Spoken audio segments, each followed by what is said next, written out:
Selamat pagi nak. Ya, selamat pagi, Pak. Saya senang sekali bertemu dengan Anda pagi ini. Bapak juga berterima kasih karena sudah memenuhi panggilan Bapak. Baik, sebelum kita mulai kegiatan hari ini, ada baiknya kita berdoa terlebih dahulu. Berdoa dimulai.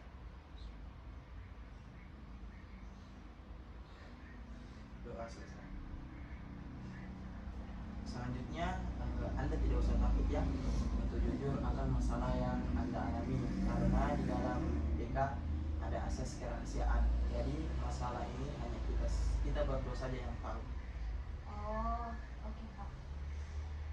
Menurut dari hasil observasi Bapak, kamu punya masalah terhadap teman-teman kamu. Apakah itu benar? Iya, Pak. Boleh diceritakan kenapa masalah tersebut bisa muncul? Karena kemarin-kemarin saya perhatikan kamu cukup dekat dengan teman-teman kamu. Tapi akhir-akhir ini saya perhatikan teman-teman kamu seperti menjauhi kamu. Begini, Pak. Saya merasa sangat aneh dengan teman-teman saya, Pak. Aneh bagaimana nak? Oke, baik. Aneh sekali, Pak. Semua teman-teman saya seperti menjauhi saya, Pak. Padahal saya sendiri tidak tahu dan tidak pernah melakukan salah pada mereka. Saya selalu baik kepada mereka. Bahkan kalau saya minta tolong, saya selalu mengucapkan terima kasih ke teman-teman saya, Pak. Sudah berapa lama hal itu terjadi? Sudah cukup lama, Pak. Tapi puncaknya baru akhir-akhir ini saja.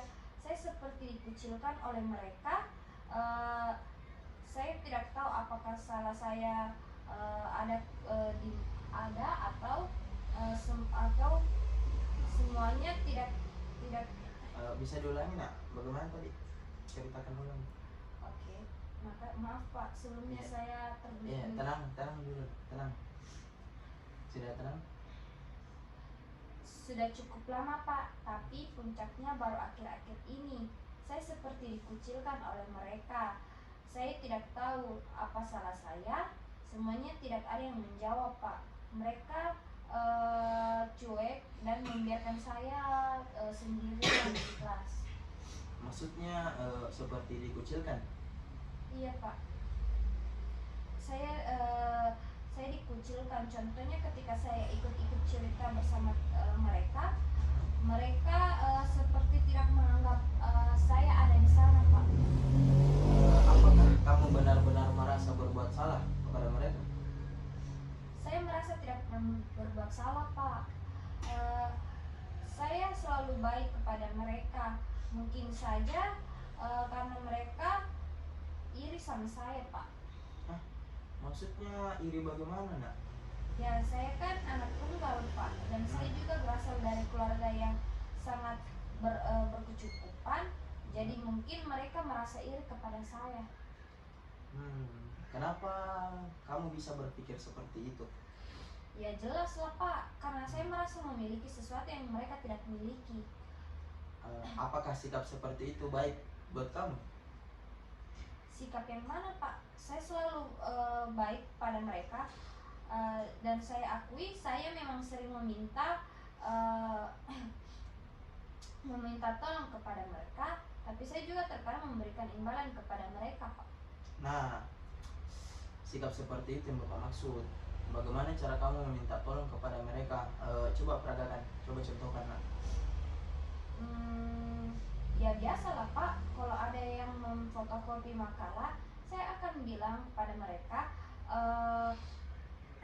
sekalian ya kopikan saya satu. Itu biasa Pak. Terus saya juga suka meminta tolong kepada teman-teman saya membawakan tentengan saya. Saya bilang tolong bawakan tentengan saya dong. Tapi saya nggak sekedar minta tolong kok Pak, saya juga ngasih mereka uang. Bahkan saya sering traktir mereka di kantin Pak. Apakah seperti itu yang kamu maksud minta tolong? Tapi di rumah saya selalu minta tolong seperti itu Pak, dan tidak ada juga yang protes. Begini nak, coba kamu bayangkan seandainya kamu yang dimintai bantuan oleh temanmu atau orang lain tersebut misalnya ingin minta tolong pada kamu untuk membawakan tentengannya, lalu orang tersebut bilang seperti ini kepada kamu, "Oi, bawain tantangan aku dong. Apakah kamu mau menolongnya?" Ehm, Sepertinya tidak, Pak. Saya mungkin akan berpikir berkali-kali untuk menolongnya. Walaupun dia itu sahabat saya sendiri, Pak. Nah, sekarang misalkan kamu mau menolong. Nah, sekarang misalkan kamu mau menolongnya. Setelah kamu menolong temanmu, temanmu memberikan imbalan berupa uang atau lainnya. Apa yang kamu rasakan pada saat itu? Saya seperti merasa menjadi pembantu. Nah, itulah nak yang dirasakan oleh teman-temanmu. Mereka hanya ingin kamu berubah, tidak lagi bersikap seperti yang kamu tunjukkan selama ini. Tapi Pak, kenapa mereka tidak langsung bilang kepada saya tentang kesalahan saya itu? Mungkin begini nak, karena mereka takut mengungkapkannya kepadamu. Dan mereka ingin perubahan itu langsung dari diri kamu sendiri. Mereka ingin kamu menyadari kesalahan yang telah kamu perbuat itu.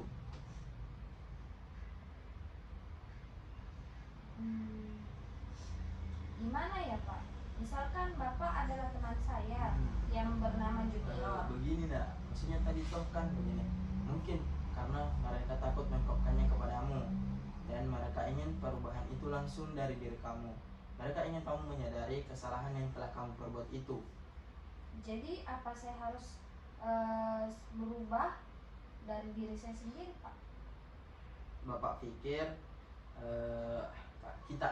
kita bisa memulainya dari hal yang paling sederhana. Misalnya dengan menyisipkan kata tolong pada setiap permintaan bantuan. Bapak contohkan ya. Misalnya kamu ingin minta tolong untuk mengkopikan makalah pada teman kamu yang bernama Inayah. Kamu bilang seperti ini, "Inayah, tolong kopikan juga ya makalahnya buat saya satu." Sekarang coba jelas nak, jelas ya. Sekarang coba kamu peragakan. Misalkan anggaplah Bapak ini sebagai temanmu. Anggaplah Bapak contohnya Kak Inayah. Kamu ingin Bapak membantumu kan untuk mengembalikan, umpamanya kayak kamu meminta bantuan Bapak untuk mengembalikan buku perpustakaan yang kamu pinjam. Nah, bagaimana cara kamu minta bantuan pada Bapak sesuai dengan apa yang Bapak contohkan tadi? Gimana ya Pak? Misalkan Bapak adalah teman saya yang bernama Junior. Nah, Mungkin seperti ini, Junior, saya tidak sempat ke perpus hari ini. Bisa tolong saya mengambilkan buku ini mengembalikan buku ini ke perpus enggak? nah, bagus sekali. Ya, seperti itulah yang Bapak maksud. Kemudian satu lagi ya, pada saat kita minta tolong pada orang lain, nah, orang tersebut tidak selalu menginginkan imbalan berupa materi, tapi cukup dengan ucapan terima kasih yang tulus saja itu sudah sangat cukup.